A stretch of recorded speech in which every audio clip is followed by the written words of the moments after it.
94 hours beneath the rubble. A true story of survival from the Turkey, Syria earthquake.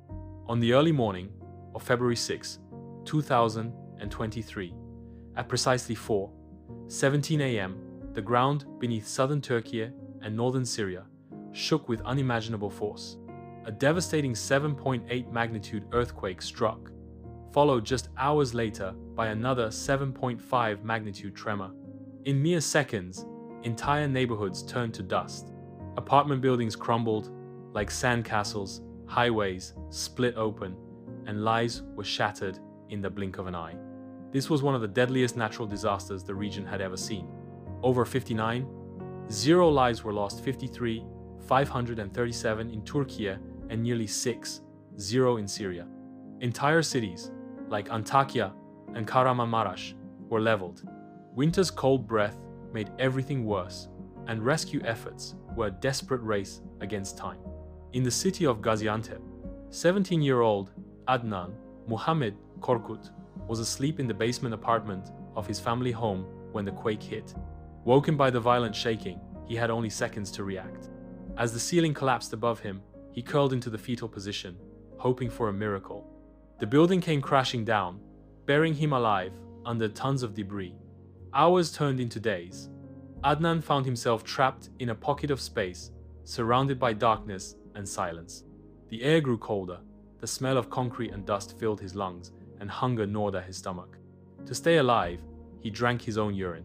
He chewed on whatever he could find, even leaves from a houseplant. His phone alarm, set to ring every 25 minutes, kept him alert and awake. But on the third day, the battery died, and with it, his last connection to time and hope. Still, he refused to give in. After 94 excruciating hours, nearly 4 full days, rescuers located Adnan. As they cleared the debris, his weak voice echoed out, "Thank God you came." His rescuers wept with him. One, a woman named Yasemin, said through tears, "I have a son your age. I haven't slept for 4 days because I was searching for you." Adnan's story was just one of many miracles amid the devastation.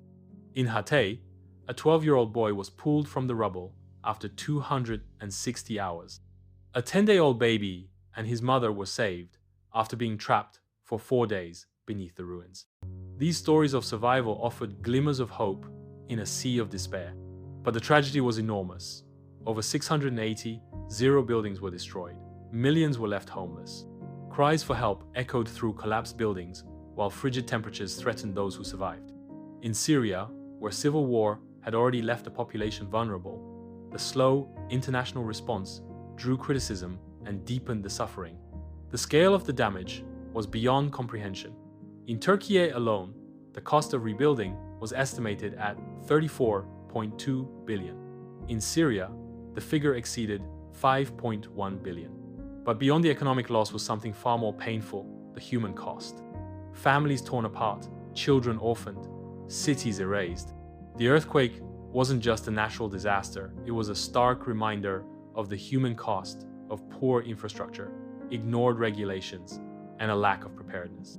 Many of the buildings that collapsed were newly constructed. Corners had been cut. Warnings had been ignored. Yet, even in the face of overwhelming loss, stories like Adnan's reminded the world of something powerful: the resilience of the human spirit. Against all odds, he survived. Not just through strength, but through faith, through hope, and through the sheer will to live.